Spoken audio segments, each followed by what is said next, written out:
नमस्कार दोस्तों। 21वीं सदी में दहेज प्रथा भारत को दीमक की तरह खोखला कर रही है, जिसके चलते हर साल हजारों लड़कियों को मौत के घाट उतार दिया जाता है।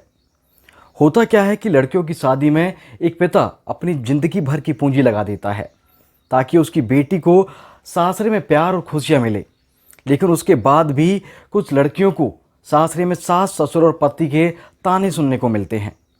उससे कहा जाता है कि उसके पिता ने दहेज में गाड़ी नहीं दी, कैश नहीं दिया, सोना चांदी कम दिया, जिसके चलते उसके साथ मारपीट की जाती है, जिससे परेशान होकर एक लड़की या तो आत्महत्या कर लेती है या फिर सास, ससुर और पति मिलकर बहू को मौत के घाट उतार देते हैं। इतना ही नहीं, दहेज प्रथा के चलते कुछ लड़कियों की जिंदगी जीते जी नरक बन जाती है। दहेज को कभी दान के समान पवित्र माना जाता था। एक पिता की तमन्ना होती थी कि उसकी बेटी अपने सासरे में हमेशा खुश रहे और उसे किसी बात की कोई कमी महसूस ना हो।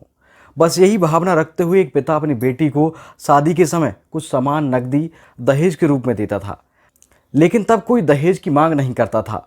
एक पिता अपने सामर्थ्य के अनुसार दहेज देता था, लेकिन जैसे जैसे समय बदलता गया वैसे वैसे लोगों की लालसा बढ़ती गई।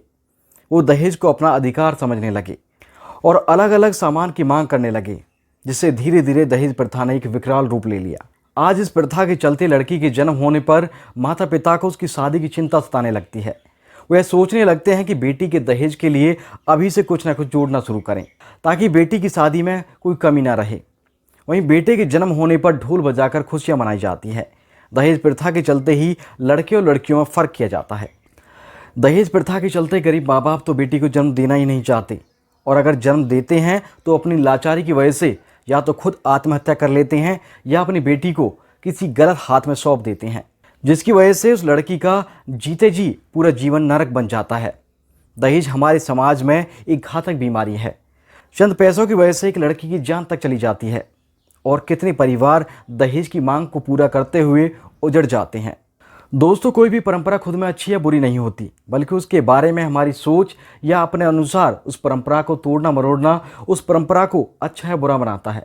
त्रेता युग में भगवान श्री राम के विवाह में माता जानकी के पिता राजा जनक द्वारा महाराज दशरथ को दिए जाने वाले उपहार या सौगात दहेज ही तो था, लेकिन तब बेटी का पिता अपनी इच्छा से वर पक्ष को सम्मान के रूप में, तोहफे के रूप में देता था।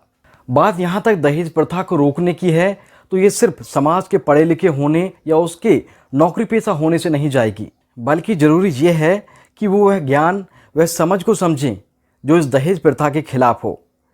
आज बहुत से लोग ऐसे हैं जो खुद शिक्षित होने के बावजूद उन्हें दहेज लेने में कोई ऐतराज़ नहीं है।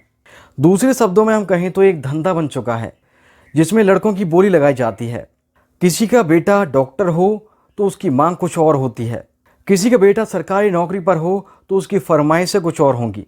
दोस्तों, हम सबको मिलकर इस बुराई का अंत करना चाहिए, क्योंकि बेटी हर किसी के घर में है, ताकि किसी भी माता पिता को बेटी बोझ ना लगे। बेटी के जन्म पर उनको उतनी ही खुशी हो जितनी खुशी बेटे के जन्म पर होती है।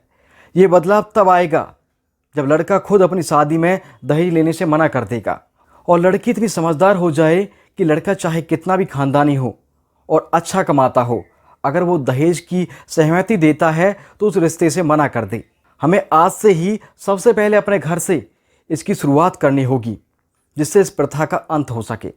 दहेज प्रथा को लेकर आपकी क्या राय है, हमें कमेंट्स करके ज़रूर बताएं। इस स्टोरी में इतना ही, फिर मिलेंगे एक नई स्टोरी के साथ। जय हिंद।